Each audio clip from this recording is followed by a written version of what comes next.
నమస్తే. మనం ప్రస్తుతం నిజాం కాలేజ్‌లో అయితే ఉన్నాము. ఇక్కడ విద్యార్థులు ప్రిన్సిపల్ బ్లాక్ ఏదైతే ఉంటదో అక్కడ ఆందోళన చేస్తా ఉన్నారు. మరి ఎందుకు చేస్తా ఉన్నారు? అసలు వాళ్ళకి ఏం అన్యాయం జరిగింది?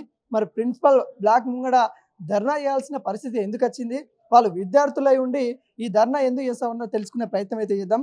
బ్రదర్ చెప్పండి అసలు ఎందుకు ధర్నా ఇలా ప్రిన్సిపల్ బ్లాక్ ముంగడ కూర్చున్నారంటే ఏం చెప్తారు? మాది ఎగ్జామ్స్ అయిపోయి డిసెంబర్ నెలలో అయిపోయినాయండి. అయిపోయి దాదాపు 100 రోజులు పైగా గడిచిపోయాయి. అసలు 45 డేస్‌లో రిజల్ట్స్ ఇవ్వాల్సింది 100 రోజులు పైగా గడిచినా విద్యార్థులకు రిజల్ట్స్ లేవు. సెకండ్ సెమ్ మెమోస్ లేవు. ఇప్పుడు first sem, third sem, fifth sem అయిపోయినాయి. కంప్లీట్ అయిపోయినాయి. ఇప్పుడు ఫిఫ్త్ సెమ్ వాళ్ళకి ఏందంటే ఇంటర్వ్యూస్ ఉంటాయి కాబట్టి ఫిఫ్త్ సెమ్స్ కంపల్సరీ మెమోస్ అడుగుతారు. రిజల్ట్స్ అడుగుతారు. ఈ రిజల్ట్స్ ఈ మెమోసే లేకపోతే వాళ్ళు ఎలిజిబుల్ ఎలా అవుతారు? ఇప్పుడు మాకిప్పుడు ఇంత డిలే అయినందుకు రిజల్ట్స్ ఇప్పుడు ఇచ్చినా సరే ఇంకొక 1 మంత్ అయితే మేము ఫోర్త్ సెమ్ రాసుకోవాలి. ఫోర్త్ సెమ్ రాసుకోవాలంటే ఈ రిజల్ట్స్ వచ్చిన తర్వాత కొందరు ఫెయిల్ అవుతారు. అందరూ పాస్ అవ్వాలని లేదు. కొందరు ఫెయిల్ అవుతారు.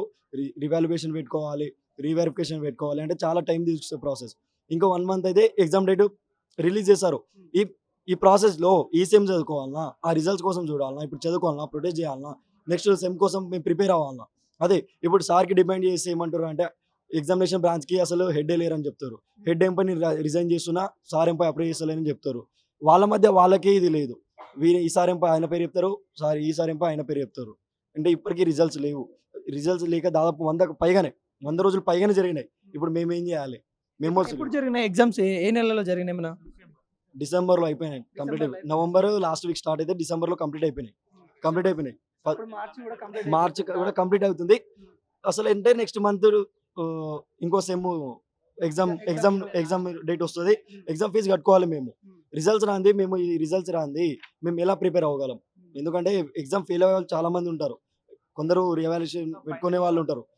మెయిన్ అయితే ఫైనల్ ఇయర్స్. వాళ్ళు ఎట్లా అంటే పీజీకో దేనికో ప్రిపేర్ అవుతూ ఉంటారు. ప్రిపేర్ అవ్వాలంటే ఫస్ట్ వాళ్ళకి రిజల్ట్స్ వస్తేనే వాళ్ళకు ఒక వే దొరుకుతుంది. పాస్ అవుతామా? ఫెయిల్ అవుతామా? మరి ఎలా ప్రిపేర్ అవ్వాలి? ఎంతవరకు ప్రిపేర్ అవ్వాలి? అని వాళ్ళకి తెలుస్తుంది. ఇది. చెప్పండి బ్రదర్ ఏమంటారు మీ సీనియర్స్ గాని వీళ్ళు గాని ఎవరని ఏం చెప్తా ఉన్నారు? ఈరోజు నిజాం కళాశాల ఆధ్వర్యంలో ప్రిన్సిపల్ బ్లాక్లో విద్యార్థులందరూ నిరసనకు దిగారు. ఎందుకంటే ఆ ప్రిన్సిపల్ గారు మనకు ఎగ్జామినేషన్స్ మాకు first sem, third sem, fifth sem ఈ సెమ్స్ అయిపోయి డిసెంబర్లో అయిపోయినాయి. డిసెంబర్లో అయినటువంటి ఎగ్జామ్స్కి మార్చి అయిపోయినాకి వచ్చింది. దాదాపు 100 రోజులు అయిపోయింది. మన ఏదైతే తెలంగాణ సర్వీస్ కమిషన్ ఏదైతే పెడుతుందో ఎగ్జామ్ గ్రూప్ 1, గ్రూప్ 2 ఎగ్జామ్ పెడుతుందో అవి ఎగ్జామ్స్ అయిపోయి రిజల్ట్ వచ్చి ఏదైతే జాబర్స్ ఉన్నారో వాళ్ళు ప్రస్తుతం ట్రైనింగ్లలో ఉన్నారు. కానీ మా నిజాం కళాశాల ఆధ్వర్యంలో జరిగిన ఈ సెమ్ ఎగ్జామ్స్ మాత్రం ఇప్పటి వరకు కూడా ఎలాంటి స్పందన లేదు. ఎగ్జామినేషన్ రిజల్ట్ రాకపోవడం వల్ల ఎవరైతే పేద విద్యార్థులు దీన్ని చదువుకుంటున్నారో పేద విద్యార్థులు అంటే మేము వాళ్ళకి దాదాపు ఒక 12 రకాల స్కాలర్షిప్లు రిటర్న్ పోయినాయి. ఎందుకంటే స్కాలర్షిప్లలో ఎప్పుడైతే వాళ్ళు అడుగుతారంటే అడుగుతారు. వెరిఫికేషన్ దానికి మీ కనీసం మెమోస్ కూడా ఇవ్వలేని స్థితిలో ఈరోజు నిజాం కాలేజ్ ఉన్నది. దానికి మేము ఈ యొక్క నిజాం కళాశాల రిజల్ట్ మాత్రమే కాదు అడ్మినిస్ట్రేషన్ మొత్తం చాలా తీవ్రంగా దెబ్బతిన్నదని మాకు అనిపిస్తుంది. కనీసం ఇప్పటికైనా ప్రిన్సిపల్ గారు మా ప్రాబ్లమ్స్ కంటబడి మా ప్రాబ్లమ్స్ సాల్వ్ చేస్తారని మేము కోరుతున్నాం.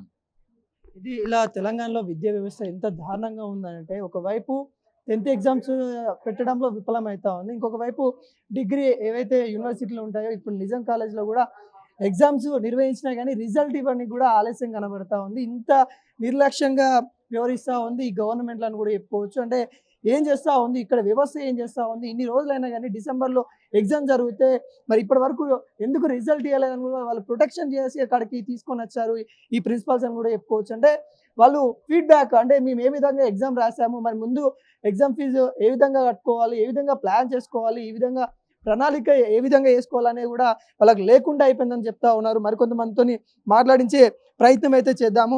చెప్పండి బ్రదర్ అసలు మీ ప్రిన్సిపల్‌తోని మీరు మాట్లాడారా? ఏమంటుండు అతను? ఇందాక మా ప్రిన్సిపల్ అందరు వైస్ ప్రిన్సిపల్ వాళ్ళ హెడ్ అంత డిపార్ట్మెంట్ వాళ్ళందరూ వచ్చారు. గత 3 నెలల నుంచి మాకు రిజల్ట్స్ వస్తలేవు. రిజల్ట్స్ రాక మేము మొన్న ఇంటర్వ్యూకి పోయినాం, అప్లై చేసినాము.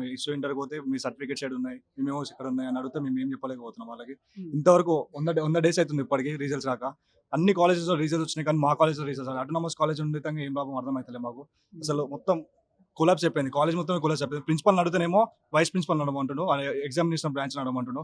ఎగ్జామినేషన్ బ్రాంచ్ వచ్చి స్లిప్ పట్టుకుని వస్తుండు, నేను రిజైన్ చేస్తాను నాతో అవుతుంది అని చెప్పేసి. ఏం చేయాలో అర్థమవుతలే మాకు. అందుకే గవర్నమెంట్లో ఏమో విద్యా వ్యవస్థకి మేము మా మొదటి ప్రాధాన్యత ఇస్తా ఉన్నాము, ఏ యూనివర్సిటీలో కానీ వాళ్ళకి వసతులు కల్పించే ప్రయత్నం చేస్తూ ఉన్నాం అని చెప్తారు. కానీ ఇక్కడ ఎగ్జామ్స్ కండక్ట్ చేసిన రిజల్ట్ ఇవ్వడానికి ఇంత ఆలస్యం చేస్తూ ఉండదు. ఇట్లా గవర్నమెంట్ దృష్టికి ఏం చెప్తారు? మేము ఒక్కటే చెప్పాలనుకుంటున్నాము, ఇంతవరకు మేము రాసిన ఎగ్జామ్స్కి 3 months అయిపోయింది కదా, 100 days అయిపోయింది. ఒక్క రోజు అయితే అడుగుతాం, ఇప్పటికి 10 days లైన్గా పోయినాం లెటర్లు పట్టుకోతే అయితలేదు. ప్రిన్సిపల్ ఏమంటున్నారంటే చేస్తాం కానీ ఒక్క రోజు అయితే మాకు రెస్పాన్సిబిలిటీ తీసుకొని చేస్తామని అయితే చెప్తలేడు ప్రిన్సిపల్ అయితే. అసలు ఒకవేళ వీసీ గారిని ఇట్లా మనం కలిసే ప్రయత్నం ఏమైనా చేశారు మీరు? వాళ్ళు ఎవరు కలిసే ప్రయత్నం ఏం చేస్తలేరు. మేమే వాళ్ళ దగ్గరికి వెళ్తున్నాము. ప్రిన్సిపల్ ఉంటాడు కాలేజ్లో, ప్రిన్సిపల్ అడ్మినిస్ట్రేషన్ ఉందంటే ప్రిన్సిపల్ వైస్ ప్రిన్సిపల్ దగ్గరికి పోతే మీరు ప్రిన్సిపల్ దగ్గరికి వెళ్ళండి, నాకేం అర్థమవుతలేదు, మీరే ప్రిన్సిపల్ దగ్గరికి వెళ్ళండి అని చెప్తున్నారు. ఏం అర్థం రిజల్ట్స్ రాక చాలా డేస్ అయిపోతుంది ఇప్పటికి. మేము ఇప్పుడు నెక్స్ట్ పీజీ సెట్కి ఎట్లా అప్లై అవుతాం కదా, ఇప్పుడు రిజల్ట్స్ వస్తే మేము వస్తేనే పీజీకి అప్లై చేస్తాం కదా. మనం ఈ గవర్నమెంట్కి ఏం చెప్పదలుచుకున్నారు ఇప్పుడు మీకు? ఇప్పుడు మేము అడ్మినిస్ట్రేషన్కి ఏం చెప్పాలనుకుంటామంటే, మాకు ఇప్పుడు రిజల్ట్స్ వస్తేనే మేము నెక్స్ట్ పీసెట్ కానీ ఇప్పుడు ఇంటర్వ్యూస్ ఉన్నాయన్న మాకు, ఇప్పుడు ఎంబీఏ కానీ దానికైనా కానీ ఇప్పుడు దానికి అప్లై చేసుకోవాలంటే మాకు రిజల్ట్స్ రావాలంటే మెమోస్ కావాలి. మెమోస్ ఉంటేనే వాళ్ళు ఇప్పుడు ఇంటర్వ్యూ పోయినా కానీ మెమోస్ అడుగుతారు. మేము ఏడికెళ్ళి తెచ్చేయాలి? ఇప్పటికీ 17,000 పేపర్స్, మొత్తం టోటల్ పేపర్స్ 17,000 ఉంటే జస్ట్ కేవలం 4,000 పేపర్స్కి కరెక్షన్ అయిపోయింది. ఇంకా 13,000 పేపర్స్కి కలెక్షన్ కాలేదు. ఇప్పటికి 37 పేపర్స్ కరెక్షన్ కాలేదు. అడిగితే మాకు తెలియదు. వచ్చే ఎగ్జామినేషన్ బ్రాంచ్ని అడిగితే ఆయన రిజైన్ పేపర్ పట్టుకొని వస్తుండు, వైస్ ప్రిన్సిపల్ రిజైన్ పేపర్ పట్టుకొని వస్తుండు. ప్రిన్సిపల్ వైస్ ప్రిన్సిపల్ ఇద్దరు కొట్లాడుకుంటున్నారు ఇక్కడ మా ముంగల. నేను రిజైన్ చేస్తే నాతో అయితే అని, ప్రిన్సిపల్ ఏమో నువ్వు చేయాలి నువ్వే వేయాలని వాళ్ళిద్దరు కొట్లాడుతున్నారు ఇద్దరు ఇక్కడ. చెప్పండి బ్రదర్, మీ తరపున ఇంత నిర్లక్ష్యం వివరిస్తా ఉన్న యాజమానికి అసలు మీరేం చెప్పదలుచుకున్నారు? కళాశాల అడ్మినిస్ట్రేషన్కి మేము ముఖ్యంగా ఒకటే చెప్తా ఉన్నాం. ఈరోజు గతంలో చూసుకున్నట్లయితే మేము అనేక సార్లు కూడా రిజల్ట్ అనేది మా కళాశాలలో, ఇది అటానమస్ కాలేజు, దీనికి ఉస్మానియా యూనివర్సిటీకి ఎగ్జామినేషన్ పరంగా ఎలాంటి సంబంధాలు ఉండవు. మా అడ్మినిస్ట్రేషన్ వాళ్ళే ఆ పేపర్లు కరెక్షన్ చేయించి మాకు రిజల్ట్ కేటాయిస్తారు, వాళ్ళే విడుదల చేస్తారు. అట్లాంటివి విడుదల చేయడం కోసం అని చెప్పేసి మేము గతంలో కూడా ఇక్కడ ఉన్న ఆర్గనైజేషన్లు అందరం కూడా ఒక్కొక్క ఆర్గనైజేషన్ నుంచి సపరేట్గా పోయి కూడా వినతి పత్రాలు ఇవ్వడం జరిగింది. అదేవిధంగా ఐక్య విద్యార్థి సంఘాలుగా కూడా పోయి కూడా తక్షణమే రిజల్ట్ విడుదల చేయాలని చెప్పేసి కూడా మేము వినతి పత్రాలు ఇవ్వడం జరిగింది. అవన్నీ తీసి అక్కడ పక్కన పాడేసి ఈరోజు 3 నెలలు గడుస్తూ ఉన్నప్పటికీ కూడా రిజల్ట్ కేటాయించకపోవడం ఎంత దుర్మార్గమో మీరు కూడా అర్థం చేసుకుంటా ఉన్నారు. ఏంటంటే రేపు పొద్దున మాకు పీజీ సెట్ ఉంది, సియూఈటీ ఉంది, సియూఈటీ పోయినా కానీ పీజీ సెట్కి పోయినా కానీ మాకు సెమిస్టర్ ఫలితాలు అడుగుతారు, మెమోలు అడుగుతారు. అప్పుడు మెమోలు అడిగినప్పుడు మేము ఏం పెట్టాలని చెప్పేసి ఈ కళాశాల అడ్మినిస్ట్రేషన్కి ఈ సందర్భంగా మేము హెచ్చరిస్తూ ఉన్నాం. రిజల్ట్ని విడుదల చేయకపోతే విద్యార్థులు అనేక సమస్యల్లో పడతారు. మొన్న చూసుకున్నట్లయితే ఇక్కడ నుంచి మా కాలేజ్ నుంచి క్యాట్ ఎగ్జామ్ రాసి ఒక 2-3 హెచ్యూకి ఇంటర్వ్యూ కనిపోతే వాళ్ళకి మెమోలు లేక వాళ్ళ ఇంటర్వ్యూ ఆపేసిండ్రు. అంటే మెమోలు ఖచ్చితంగా ఉంటేనే అంటే మేము పాస్ అయినట్టు, ఉత్తీర్ణత అయినట్టు, ఈ కాలేజీలో ఒక గుర్తింపు అనేది ఉంటుంది. కనీసం రిజల్ట్ విడుదల చేయకుండా, మెమోలు ఇష్యూ చేయకుండా ఇట్లా అడ్మినిస్ట్రేషన్ ఒకరిపైన ఒకరు బొంకుంటూ ఇక్కడ ఉన్నటువంటి కంట్రోలర్ కావచ్చు, ఇక్కడ ఉన్న ప్రిన్సిపల్ ఇద్దరు మా ముందల్లే వాళ్ళు గొడవపడే సిచ్యువేషన్ కూడా మాకు కనిపించింది. ఆ కంట్రోలర్ ఏమంటున్నాడంటే, నాకు అక్కడ చేయలేకపోతున్నాను, నాకు ఆ కంట్రోలర్ పదవి వద్దు అని చెప్పేసి ఆయన రిజైన్ లెటర్ తీసుకొని వచ్చిండు. ప్రిన్సిపాల్ మాత్రం దాన్ని యాక్సెప్ట్ చేయకుండా, ప్రిన్సిపాల్ ఆయనతో విధులు నిర్వహించే పని చేయకుండా, కంట్రోలర్ని ఏమాత్రం పట్టించుకోకుండా ఇట్లా చూస్తూ ఉన్నాడు. ఏదేమైనా సరే మాకు రిజల్ట్ ఖచ్చితంగా విడుదల చేయాలి. రిజల్ట్ విడుదల ఇన్ కేస్ ఈ రోజే రిజల్ట్ విడుదల చేసినప్పటికీ కూడా గతంలో ఎట్లుండంటే రిజల్ట్ వచ్చిన తర్వాత మాకు రివాల్యుయేషన్ కట్టుకోవడానికి డేట్ వస్తుండే, అదొక 10 రోజులు పెట్టి, ఆ 10 రోజులు పెట్టిన తర్వాత మళ్ళీ రివాల్యుయేషన్ రిజల్ట్కి ఒక 10 రోజులు టైం ఇస్తుండ్రి. 10 రోజుల్లో రిజల్ట్ వస్తుండే. ఆ తర్వాత మేము బ్యాక్లాగ్లు ఏమైనా ఉంటే వాటికి ఫీజు కడుతుంటాం. కానీ ఇన్ కేస్ ఈ రోజే రిజల్ట్ వచ్చినా కూడా మా లాస్ట్ వర్కింగ్ డే April 19 పెట్టిండు. ఇప్పటి వరకు సెమిస్టర్ డేట్ కూడా ఇవ్వలేదు. ఇన్ కేస్ మాకు సెమిస్టర్ డేట్ ఇస్తే మరి రిజల్ట్ వచ్చినప్పుడు మేము బ్యాక్లాగ్ ఉన్న ఆ యొక్క దాని ఫీజు ఎలా కట్టుకోవాలని చెప్పేసి కూడా ఈ సందర్భంగా మేము అడుగుతున్నాం. కాబట్టి ఖచ్చితంగా ఈ రిజల్ట్ మాత్రం విడుదల చేయని ఎడల మా ఉద్యమాన్ని మరింత ఉద్రిక్తం చేస్తాం. ఖచ్చితంగా రిజల్ట్ వచ్చేంత వరకు మేము ఇక్కడే కూర్చుంటామని ఈ కళాశాల అడ్మినిస్ట్రేషన్కి మేము హెచ్చరిస్తా ఉన్నాం. ఇంకోటి, రాష్ట్ర గవర్నమెంట్ కూడా మనం చూసుకున్నట్లయితే విద్యా వ్యవస్థకి ప్రాధాన్యత ఇస్తూ ఉన్నామన్నట్టు కూడా రాష్ట్ర గవర్నమెంట్ చెప్తా ఉంది. కాకుంటే ఇలాంటి యూనివర్సిటీలలో కావచ్చు, ఇలాంటి కాలేజీలలో కావచ్చు, విద్యార్థుల పక్షాన ఏదైతే ఈ నెగ్లెన్సీ ఉంది కదా, ఈ గవర్నమెంట్కి ఏం చెప్తాం అంటే నిరుద్యోగుల పక్షాన కావచ్చు, విద్యార్థుల పక్షాన కావచ్చు. మొన్న చూసుకున్నట్లయితే విద్యా వ్యవస్థకి ప్రధాన బాధ్యత ఇస్తున్నామని చెప్పిన గవర్నమెంట్ మొన్న చూసుకున్నట్లయితే రాష్ట్ర బడ్జెట్లో కేవలం 7.6% కేటాయించింది.